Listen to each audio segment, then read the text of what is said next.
Welcome, everyone. We'll be waiting 2 to 3 minutes to get started as a courtesy to those who are still in the middle of connecting.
Welcome, everyone.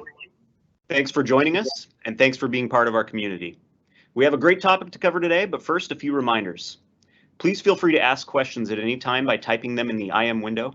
Be aware that any questions you post will be publicly visible. However, if you prefer, you can post your question anonymously by checking the box right below where you enter it. We've had a large number of people register for this webinar. We're thrilled to see such interest, but it means it may be impossible for us to respond to the large volume of questions in real time. We will do our best to get as many as we can, and we have several dedicated people standing by just to answer questions. But I wanted to provide an additional mechanism to ensure everyone's questions get answered. If you'll visit aka.ms/Azure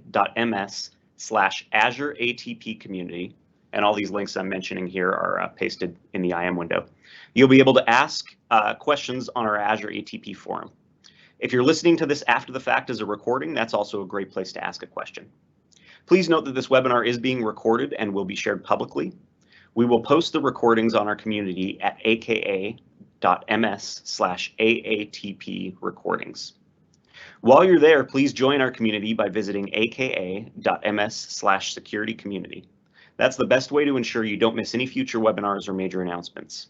On our community, you can speak directly to our engineering teams that create our security products. You'll be able to influence our product designs by get early access to changes by doing things like participating in private previews, requesting features, giving feedback, reviewing our product roadmaps, attending in-person events, or joining webinars like this. We believe that the best way to improve our products is by removing any barriers between you and the people that create them. So we hope you'll join us. We have a fascinating topic for you today. We'll be talking all about Azure Advanced Threat Protection. Specifically, we'll be focusing on detections and alerts. I'd like to introduce you to our presenters. We have Tal Mayor, Tali Ash, and Andrew Harris. They are all members of the Azure ATP engineering team, so they have deep expertise in this topic. Without further ado, I will turn it over to them. Tali? Thank you, Ryan. I am Talia, a product manager in the Azure ATP team. The goal of this session is to teach how Kerberos and NTLM work. We will see how attackers are using these protocols to get credentials and move laterally in the domain. There will be a live demo of relevant attack techniques, such as brute force and pass the ticket, and we will see the security alerts Azure ATP triggers. Here you can see the different security alerts Azure ATP provides. Azure ATP covers the different phases of the kill chain, from the reconnaissance phase up to the domain dominance. In bold, you can see the attacks we will focus on today, which are based on the authentication protocols. We will go over account enumeration, brute force, pass the ticket, and NTLM relay attack. And I'm forwarding the mic to Tal. Hey everyone, my name is Tal. I'm a security researcher here at Microsoft working on the Azure ATP team. And before we get to the NTLM and Kerberos flow, I'll put some reminder about authentication and authorization. While authentication validates the authenticity of a user, the authorization manages what resource an authenticated user may access to. In authentication, we would ask, does the user know its predefined password? In the domain environment, with a DC, the predefined password are always stored on the Active Directory DC. In authorization, we would ask, does the account have permissions to access a resource? This would be validated by the resource the access to. We'll see how it takes place with NTLM and Kerberos in a few more minutes. Before that, let's have a quick comparison between NTLM and Kerberos. Well, okay, both of the protocols are mostly on-premise in an on-premise environment, but also we can see some of them in the cloud. While the main concept of Kerberos is a symmetric key protocol with a third party where the client talks to the DC and then the client accesses a server.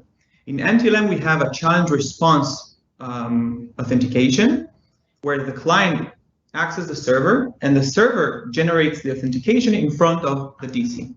Or more correctly to say that the server sends the authentication to a validation on the DC. How does Kerberos being triggered? So any logon to a Windows machine triggers Kerberos as long as Kerberos works on that workstation. If not, maybe because of the port is closed, then there will be a fallback to NTLM. Both Kerberos and NTLM can also be triggered by the directory or dir command from CMD. While for Kerberos, we would use the DNS name of the resource. In NTLM, we will use the related IP address to the same resource. Regarding the versions, in Kerberos, we always use Kerberos v5 as the latest, and this is the one that's used in Windows machines. And for NTLM, we'll see NTLM version 1 and NTLM version 2. And with that, we come to the NTLM flow. And we'll remind again that NTLM is an authentication and authorization protocol.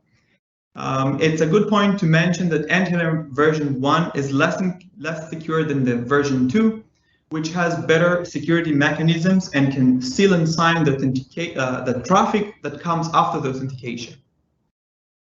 Okay, let's understand how the flow of NTLM really works. Once the user enters its password, in this example, it was a 1234. This password is translated into RC4 hash that holds in the ELSA space memory space. And now the user can use it to negotiate a server. So in the first packet will be, hello server, I want to authenticate in front of you. The server would respond with a challenge, a 4-byte challenge, that now the user needs to use the cipher, the client needs to use the cipher to encrypt this challenge and reply with a response. The server gets the response as is, send it to the domain controller with the relevant user and the challenge. what the domain controller would do is find the pair of that user, the key of that user. It will find the same cipher and will try to decrypt the response. If the response decrypted successfully and what the DC finds is the same challenge as the server sent in the second phase, then the domain controller will return a successful authentication and will also mention the authorization information relevant to this user. Now the server gets both. The server decides whether to allow the specific user to use the resources on that server. Okay, so that was NTLM Flow, and it's a good point to mention NTLM relay attack. This is one of the most known attacks on NTLM. It is known since 2000, and some of you know it by the name of SMB relay. In this attack, the attacker would like to access a resource in the environment that it doesn't have permissions to. The goal of the attack is to impersonate a victim user, the one we see on the left side, who has permission to access a sensitive server like that on the right side. Because NTLM is vulnerable to man-in-the-middle attack, the vulnerability is much less common to exploit with NTLM version 2. But as NTLM version 1 still in use in some environment, let's go over the attack. So the attacker would try to get the encrypted NTLM challenge by becoming man-in-the-middle between the user and the server. Just in the middle, we see the attacker in red. The first phase is to trick the user to establish an NTLM connection to the attacker's device. The attackers take the authentication in front of the server and wait for the challenge the server reply. Now the attacker copies the same challenge to the user. The user now have to sign this challenge with its own cipher. It does it and returns the encrypted challenge, aka the response, to the attacker. Now the attacker relay or copy this response to the server, and the server validates the response with a DC and replies to the attacker, authentication OK. Over here, for those of you who missed me, I'm over here, authentication OK. Now the attacker needs to decide what to answer the user. It can answer with both authentication failed or just ignore any TCP connection from that user from now on, and can have an impersonated session in front of the server. Now the attacker used the user, and the server thinks this is the user who talks to and access to this server. The challenge, okay. Regarding the challenge, maybe we can go back. Someone asked me about what is the challenge. So the server just generates 8 bytes of random hash that the user needs to encrypt. Okay, it can be even 1, 2, 3, 4 a few times, and as long as it's 8 bytes.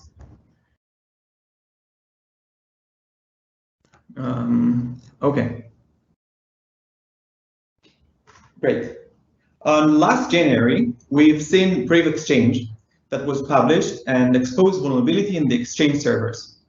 The exploit shows that any domain user can force an Exchange server to trigger the NTLM authentication to their IP. Okay, the attacker is having an IP and triggers the Exchange in the domain to authenticate in front of them. This allows exploiting the Exchange server account using the NTLM relay we just saw.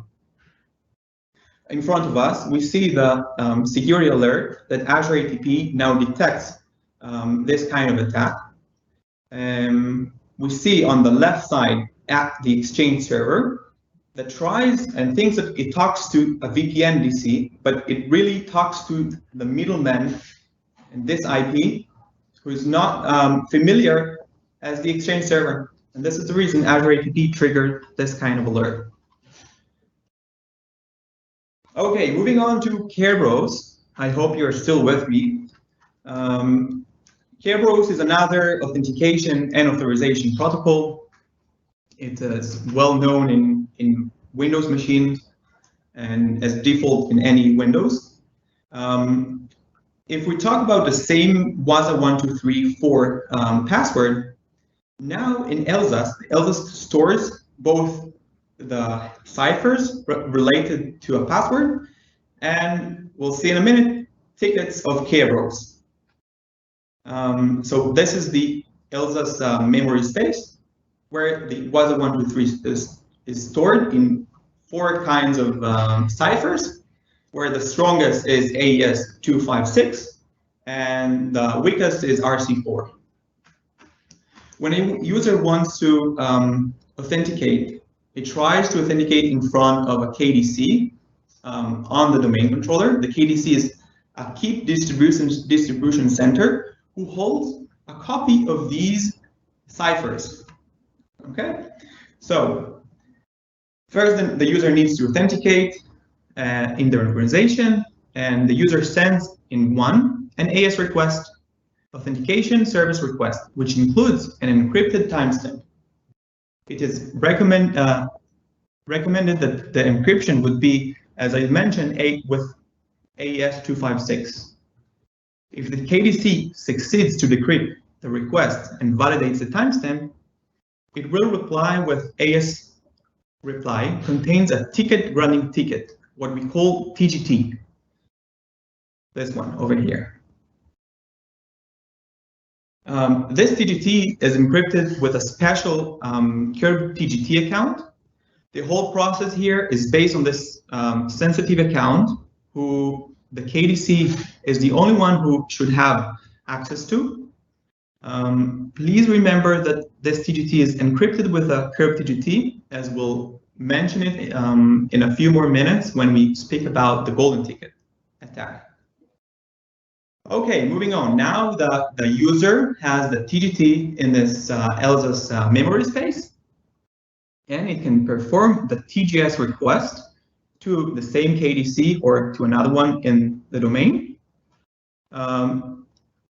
Using this TGT, the user shows the KDC, "Hi, this is my TGT. Please allow me to access further server or service." Let's say the user wants to access an Exchange service.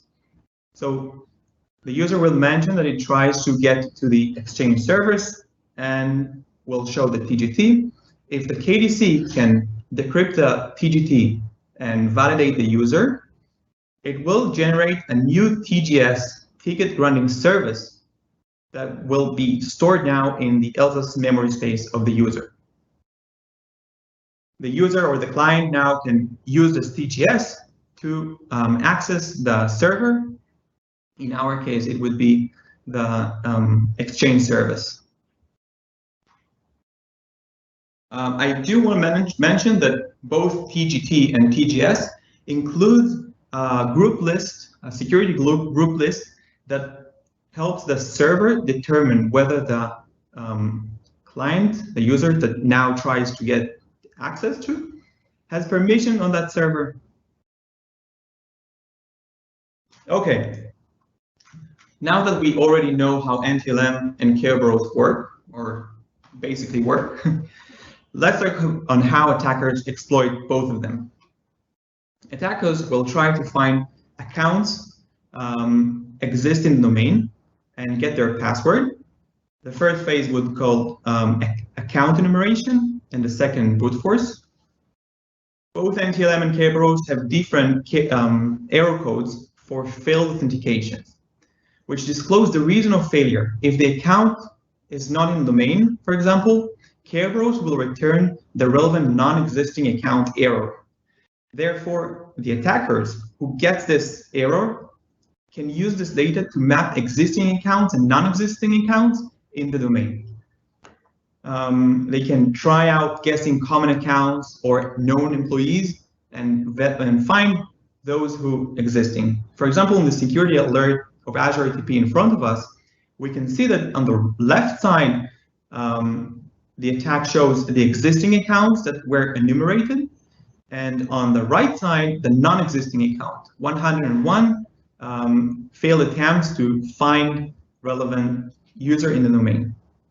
But once they find this one existing account, they can start brute forcing and look for relevant and successful authentication with any kind of password they guess.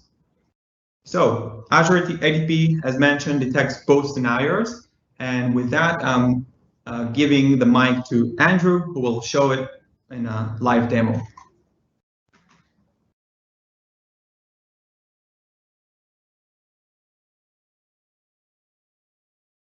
Hello, I'm Andrew Harris, Principal Program Manager on our Azure ATP side. Hopefully everyone can see the screen, and I'll zoom in when necessary, but this will probably be a pretty quick demo. We're going to show the brute force. So now that we have some context of Kerberos, some context of NTLM, the differences between those protocols, let's actually execute one of those attacks. So you can see in my screen, I have a whole bunch of VMs in an environment. I'm just using an RDP manager tool to just easily access these resources. You can also see I have staged batch file scripts just to make sure I don't fat finger anything during this demo. Here is the batch script, the first one. It's going to be a brute force Kerberos attack. You can see we're going to use, let me zoom in for you, a text field for both the SAM account names as well as a password file. So let me just zoom out. This is the account names, and I'll show you that shortly. I won't show you the password file just because in Hydra there's some bad names. We don't want to show any foul language.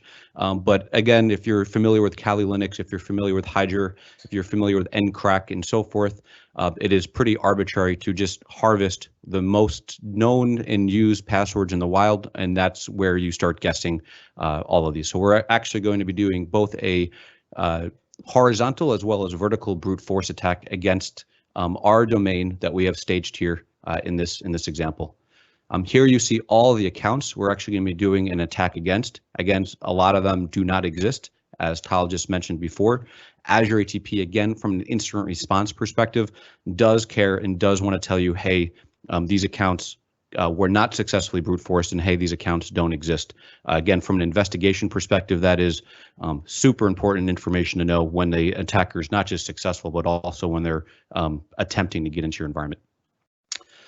So let's actually run this attack. Again, this is going to be a pretty quick demo, and you'll see just how scary real brute force attacks are. I'm just going to give this a double click. I'll zoom in. Actually, it might not load live as it starts going if I zoom in. And again, behind the scenes, this is just trying to go through all the iterations of usernames and passwords. And if it sees a username that actually exists, it will try up to 100 passwords before jumping to the next one. And again, if you're familiar with Hydra, this is kind of a custom built-in custom tool that we built just for demo purposes. Let me just give this a little enter. So you can already see that I found 2 passwords in really quick amount of time. Again, obviously we staged this environment, but you can see, Julian I, as well as Ron HD were actually hacked just now, and we can see their respective passwords. So that's really it from a Kerberos perspective. I could have done the exact same thing with NTLM, and now as the attacker, I now know usernames that actually exist, and what's worse, their respective plain text passwords, which we'll show you shortly. Tal, back to you. Thanks, Andrew.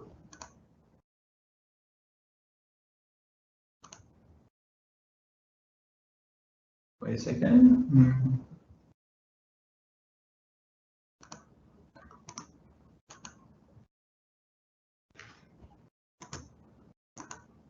Okay.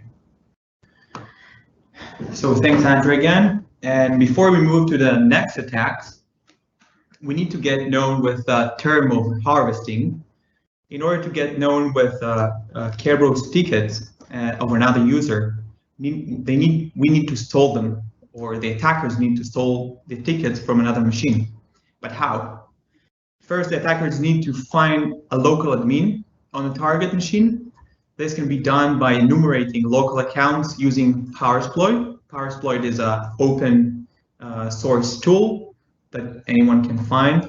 And what it does, it looks for the sum account who stores the local accounts on a machine and enumerate what user have local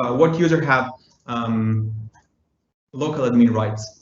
So once the attackers find this kind of user, they can connect to the machine and start dumping the ELSAS memory space, as we mentioned before. They can do it with Mimikatz, which is also an open source tool that allows to both dump the ciphers and Kerberos tickets from the memory. So using this local admin, it is possible to dump the Kerberos tickets in ELSAS and copy them. And we are going to see this in a demonstration, in a story of Pass a Ticket. So in our story here, Ron HD is a member of a help desk group who has local admins right on the admin PC. On that machine, Samira, who is a domain admin in this domain, has a logged on session. So when Ron tries to log on using its local admin rights, it finds Samira's ticket in ELSAS, and it dumps it and copies the file he just dumped into a folder to his own victim machine where he has access to. Now he can impersonate Samira in order to get to the DC. So with the Pass a Ticket, what we actually do here is lateral movement and impersonation, because Ron did not have enough permissions to access the DC, but he's told Samira's ticket to do so. Now the DC is pwned by Ron, and let's understand what is the meaning of having a pwned DC in the domain. Okay, let's get back to the Kerberos flow. The attackers has Samira's account, so they use it to access the DC. Once the DC is pwned, they can harvest the KerbTGT account we mentioned before and copy this KerbTGT account with the password to Ron's ELSAS memory space. And now, from now on, Ron can create its own running tickets without requesting them from the KDC. Therefore, there's no need to use any AS request, which is the authentication service request, the phase of authentication in front of the KDC, the key distribution center, because Ron has the KerbTGT on his machine in his memory space. What Ron is going to do with this KerbTGT, it will try to create a backdoor account or ticket with any kind of permission Ron's want. And also this backdoor account can be for lifetime, valid for lifetime, or it can have better permissions, as I mentioned. Okay, so what Ron is actually doing is using this KerbTGT account in order to create a backdoor TGT. It takes an object, it folds it with the relevant information he wants to have as a TGT, and encrypts the TGT with that password of KerbTGT. Now, Ron sends this TGT to grant further permissions and TGS, for example, to other DCs in the domain. Why? Because Ron impersonates Samira and then got the first time to the domain controller, where there he finds the KerbTGT account. This attack of stealing the curved GDT from the KDC and the DC and creating a running ticket is called golden ticket attack. And I'm moving back the mic to Andrew, who will show it again in a demo. Thank you. Let me share my screen again.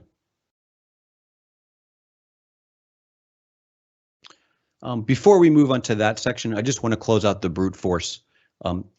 So Tal already showed a slide showing the actual detection, but not only are we detecting the brute force, and let me just zoom in, not only are we detecting the brute force from the respective victim PC2, again, we're showing you all the resources they did this attack against, but most importantly is the evidence below. So you can actually see what attacks, which accounts were used, as well as who actually was successfully logged on. As you saw earlier, I actually brute forced multiple accounts successfully. Let me zoom out, do it the right way, and actually give this guy a click right here. That will actually show what did the attacker just gain access to. He gained access to both Ron Help Desk as well as Julian Isla. From a investigation perspective, I can quickly jump to one of these objects in Azure ATP. Let me zoom out and actually go to see everything else that's going on with that particular user. So again, from an investigation perspective, we're not just trying to say what's good, what's bad. We're giving you evidence, and back to the evidence page, we're also showing you evidence on why we believe this is actually a true positive. So for example, you can see none of the passwords that we attempted were previously used passwords for those accounts. If that was the case, we would make that evidence here. It potentially would go to your investigation team. They'd say, hey, maybe Ron HD just simply forgot his previous. He was using his old password. And again, it helps you identify in triage: are these false positives? Are these true benign positives? Or are all these true positives? So now that we closed out the brute force, let me just go back to this page and let's actually show back our VMs. So now we have access to Ron HD. I just want to do a couple things quick, and let's just enumerate who is Ron HD. So far you heard about this guy, but we don't really know too much information about him. I just did a quick net user, and let me zoom in again. I did a net user domain account. Any authenticated user and domain can do this, and we're essentially learning who is Ron HD. And you could see he's also a member of the help desk group. So again, from an attacker perspective, we don't exactly know what that means. I'll show you a little bit more shortly on how to actually use this information. We're going to now do a run as command. Let me just show you the script. It's very simple. It's just like any other run as that you're used to. I am just saying, hey, let me run a process, in this case, CMD, or the command.exe console, and I want to act as contoso.ron HD, the person we literally just now have the clear text password for. So I'm going to give that a click. It's going to open up another command window. Again, nothing too crazy yet. We already know the password from the previous exercise. Now, if I do who am I, this is showing us that we are Ron HD. Again, nothing too crazy yet, but let me just do a quick remote SAMR against this guy. So let me just do PowerShell. And I'm going to use PowerSploit real quick just to see, does this user have admin rights to a machine before we even attempt to use it? So I'm just importing the PowerShell code. Let me kick it off. So all I did is import PowerSploit, and I'm just doing a getNet local group. Any authenticated user by default can actually run this, and essentially we're knocking on admin PC and saying, hey, who are your local admins on that machine? Once this finishes, we should see that Ron HD, because he's a member of Help Desk, and because Help Desk is an administrator of admin PC, we are good to go, and we can actually use this account to do pass the ticket as Tal just discussed. Takes about 15 seconds sometimes just with network. And I'll get the next stage started.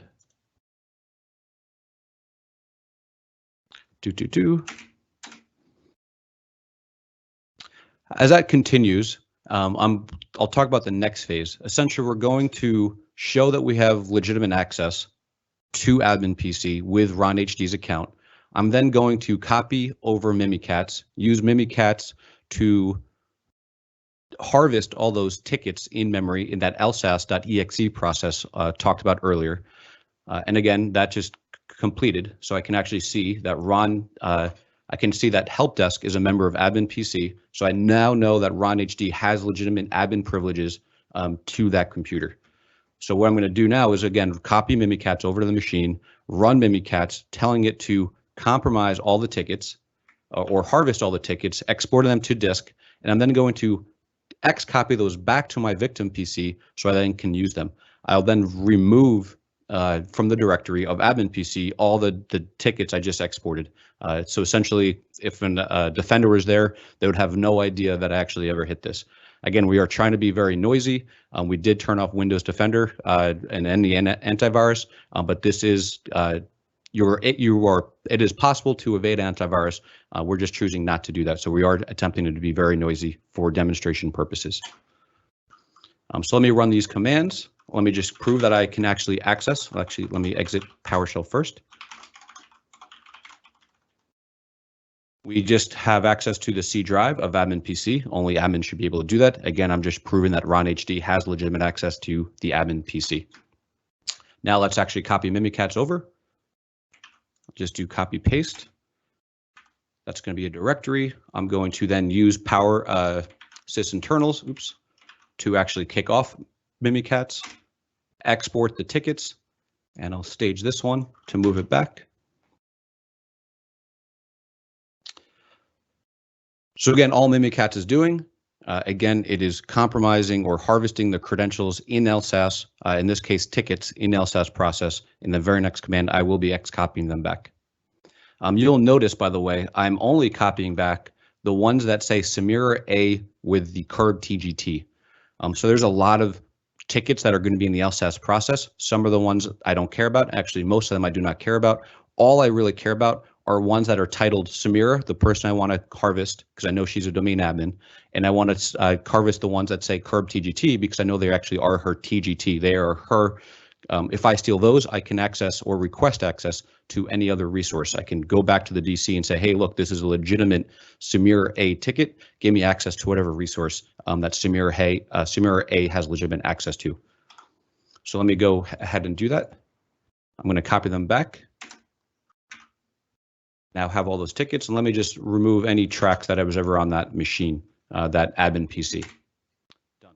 So now I am done with Ron HD. I already have harvested now the tickets of Samira A. There's no reason for me to ever really use Ron HD. I just properly domain escalated to a domain admin for all intents and purposes. Before I show you this, before I run it, let me just show you what's happening.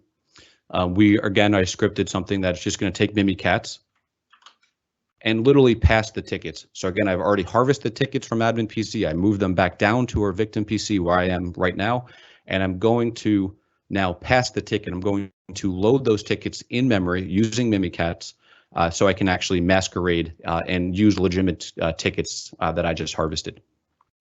Just to show you where these are on disk, so you know there's no special crazy voodoo, let me just go back to my temp folder. And in admin PC tickets where I put these tickets, you can see I do have one ticket.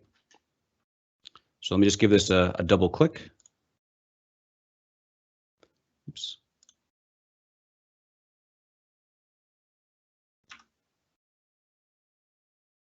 You can see I'm Jeff L. I now just harvested the credentials. I just ran Mimikatz. I loaded the, oops, it looks like it has a error. Let me just do that real quick one more time and make sure I'm logged in as Samira A.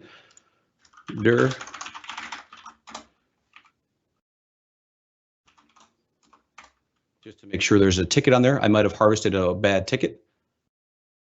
So again, I'll just do the last part real quick again.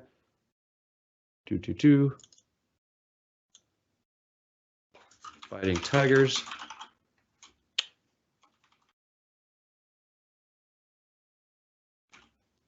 Helps if I get the right password. Again, I'm just going to copy over Mimikatz.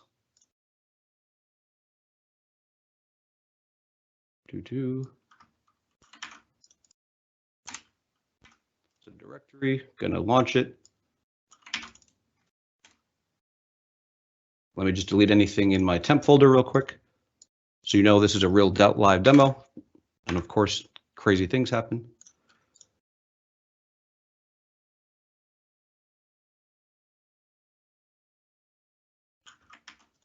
Just wait a minute. See all the tickets coming in being exported to disk. Let's copy them back.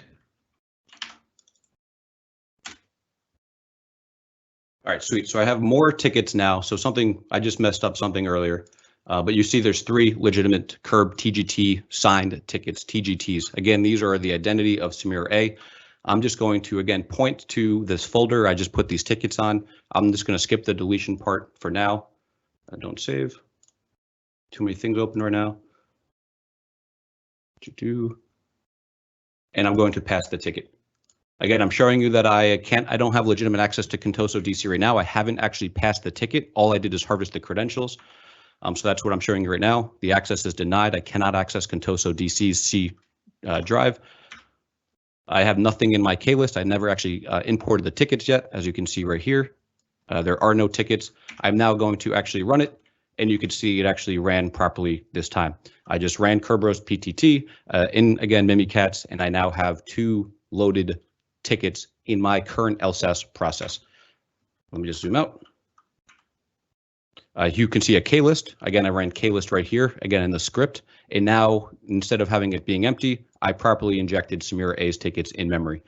So it's probably a good thing you saw a little foobar on my part. You do know this is a real live environment. So now I have our tickets. Great. How do it could be game over if I just do this. Again, I just did a dir Contoso DC. Earlier, I showed you I did not have access to it. I now just imported her tickets. I now have legitimate access as Samira A against Contoso DC. She is our domain admin. All intents and purposes, it's pretty much game over. This is domain compromise. I didn't have to exploit the domain controller or exploit an Active Directory vulnerability. I just had to harvest a credential of the domain admin where they are actually located, in this case, admin PC. Now let's actually go back and actually put a backdoor in place, as Tal mentioned. We're going to skip actually doing what's known as the DC replication. That's actually where we get the Kerb TGT account. But do know once I'm Samira A, I can replicate that. We will have a future webinar where we'll actually go into detail more about that entire area. But just make the assumption that I've already harvested, just like I've harvested other credentials already, using Samira A's credential. Make the assumption I use her credential to harvest Kerb TGT. I'm going to now, again, skip that step and jump straight to the golden ticket. Just to show you, since we have a little bit of time, where that actually is. If I go to domain dominance, if I go back to my temp folder, you can see I've actually already harvested it.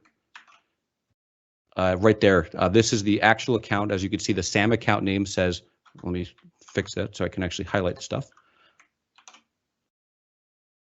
Kerb TGT is the user, and I have access to their legitimate NTLM hash. That's all I need. I can masquerade and sign and create my own TGTs as if I was the domain controller. And because Kerberos is symmetric encryption, again, this is the master key for me to, again, sign and tell people they're part of any member, which I'll shortly show you as well. So let's go back to the webinar scripts I created for you. We're going to skip the Jeff L ones just to kind of show what we're doing with Samira A. Let me just actually log off and log back on. Sometimes if I do a K-list purge, it doesn't actually take place, but let's just try. I just try to remove the K-list, all the Kerberos things in my LSAS process, just so I can create another Samira A1 and show I have legitimate access.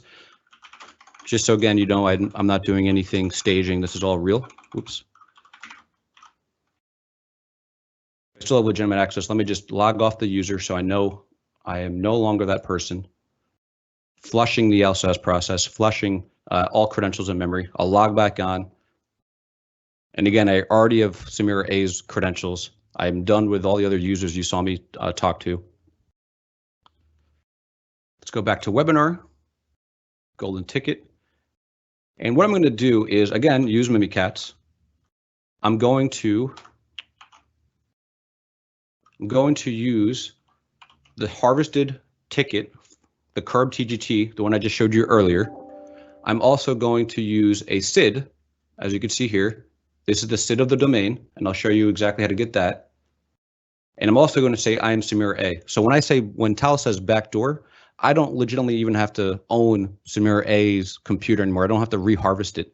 I can just generate now my own tickets for any user at any time, adding them to any security group as well. So here you can see 512, 513, 518. We're just putting them in the typical domain admins, enterprise admins, those kind of security groups. I could have put this person into a security group like help desk that has admin access just to the DCs. I could have put it into a security group that maybe your CXOs exist in, who have access to highly privileged data as long as they're a member of a particular security group. And so from demo purposes, we're just showing you we're stuffing the groups here. And again, I'm just going to pass her ID, which is 1103. She is that user ID in this forest.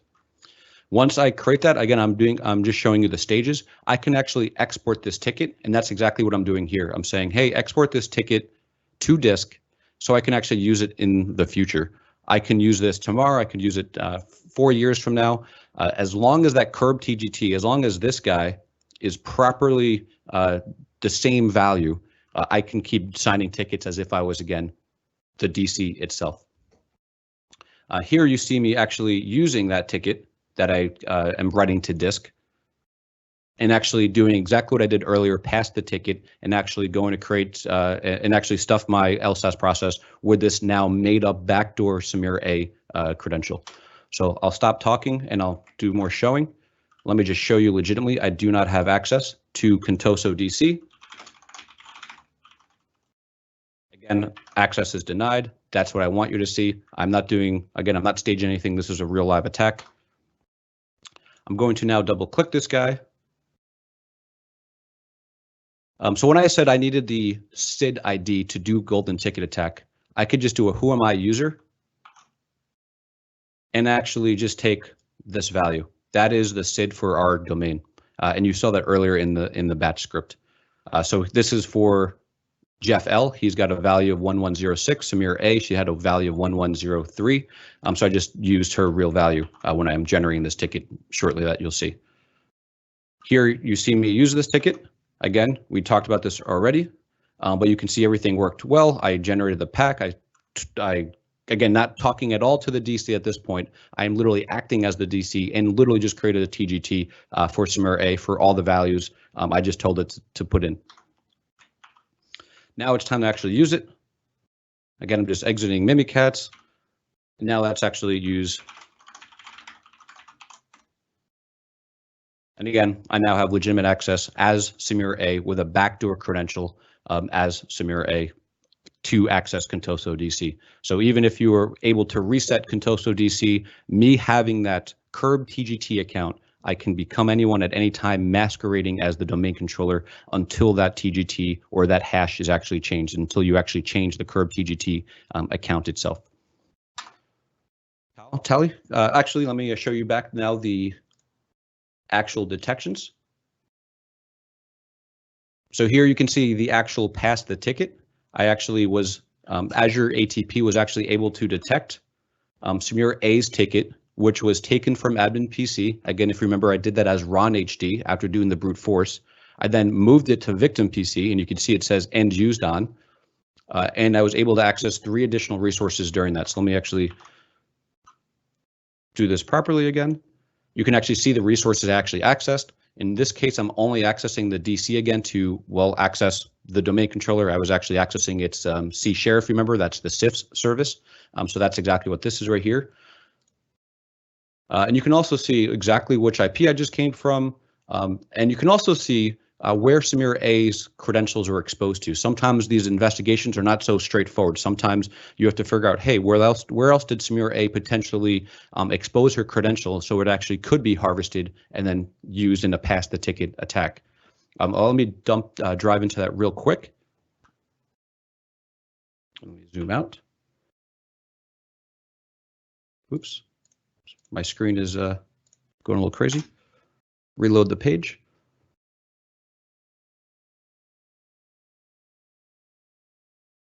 Oh. Let me just reload that. I think that was a edge error.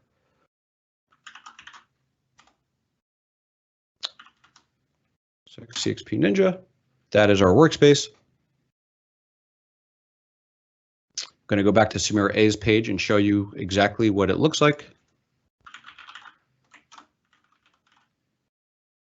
Again, you can see she has paths. That means we've detected where she had credential exposure to. And here's all the places Samira A exposed her credential to in the last 2 days.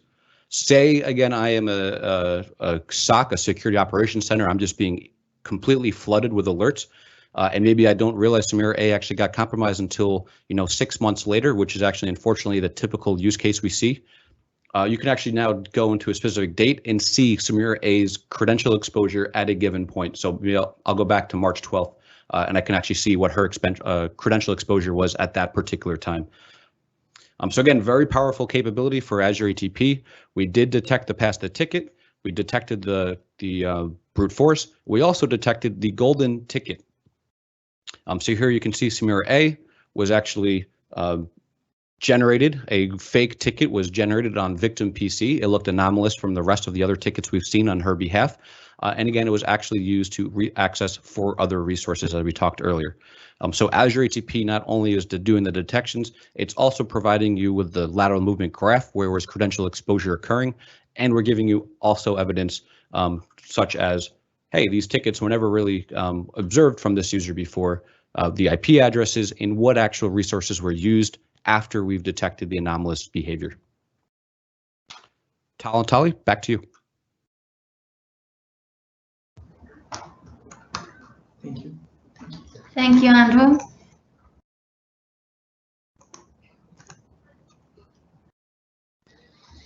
Okay, so what we did today, we learned what is how Kerberos and NTLM work. We talked about all these attacks, and we demonstrated most of it thanks to Andrew. We talked about NTLM relay attack, brute force attack, pass the ticket, and golden ticket. As you can see here, Azure ATP has 5 flavors, different flavors of golden ticket attack. We demonstrated one in Azure ATP console, but you have more coverage and protection. And inside this slide, you will have links to the relevant documentation, which will help you better understand the attack and suggest a recommendation on how to investigate the alerts. Here you can find additional resources if you would like to learn more about Kerberos, about Azure ATP detections. You will find the Azure ATP attack simulation playbook, and we are welcoming you to join our Azure ATP community and the tech community, which you can talk directly to us. Here you have a link to the feedback for this webinar. We'll be very happy if you can share with us the feedback, tell us what was good and what was not that good, that we can improve ourselves to the upcoming webinars.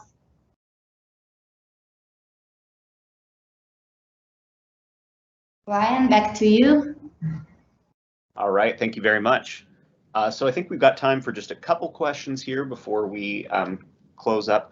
One of them was, how can someone prevent against these type of attacks?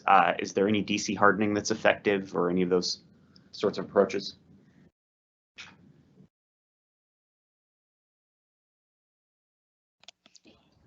So Andrew, did you want to take that one? Because I think we've seen some similar questions where people have said, if I use MFA for all my identities, am I completely protected?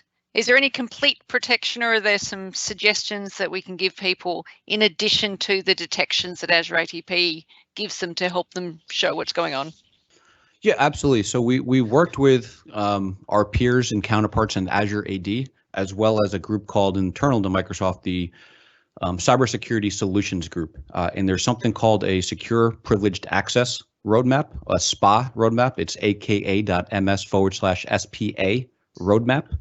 That actually gives you a good detail amount of information on how to create a 30-day plan, a 60-day plan, and a 180-day plan. So our goal for Azure ATP is to give you immediate visibility of what actually is going on in your environment, whether you're seeing anomalous things, where you're seeing even some of their simpler stuff like LDAP simple bind, where a domain admin might be exposing their credential on the wire. And again, it's not as cool as what we just showed you with the golden ticket, but certainly very important to be aware of. There's other recommendations in that SPA roadmap that talk about how do you lower your credential hygiene. And again, Azure ATP is playing a very crucial role in there as well, where we're doing detections, we're measuring exposure dynamically at logon time, and actually building that entire tree of, hey, if you compromise person A, it can map to these escalated privileges. And again, there's an entire process of how you use group policy objects to make sure your domain admins are not egregiously exposing their accounts to machines they shouldn't be. So going back to the least privilege access control kind of model, don't use an account unless you absolutely need those privileges, and don't expose highly privileged users to lower, less trusted devices. And that, at the end of the day, that's really ultimately what it comes down to. So absolutely, yes, use multi-factor authentication for users who are still using smart card required interactive logon. Keep doing that. But do know the second you authenticate to a device is the second that device is exposed to that user, and that is the second, if that machine is compromised, that the adversary has the ability to harvest those credentials. So in our use case, for example, it would have been game over still, even if I use smart card required interactive logon in our pass the ticket. Again, we've already authenticated, so Skrill in theory already got completed, and the adversary literally would not care less if smart card required interactive logon was necessary for that particular user. Now, if they were to access a resource that was behind a web application firewall, or if they were going to access a resource in Azure, then absolutely multi-factor authentication would essentially, hopefully, find that anomalous activity, and that's what we're driving to in the vNext version of Azure ATP with Azure AD, and it will actually force them to do a multi-factor authentication logon.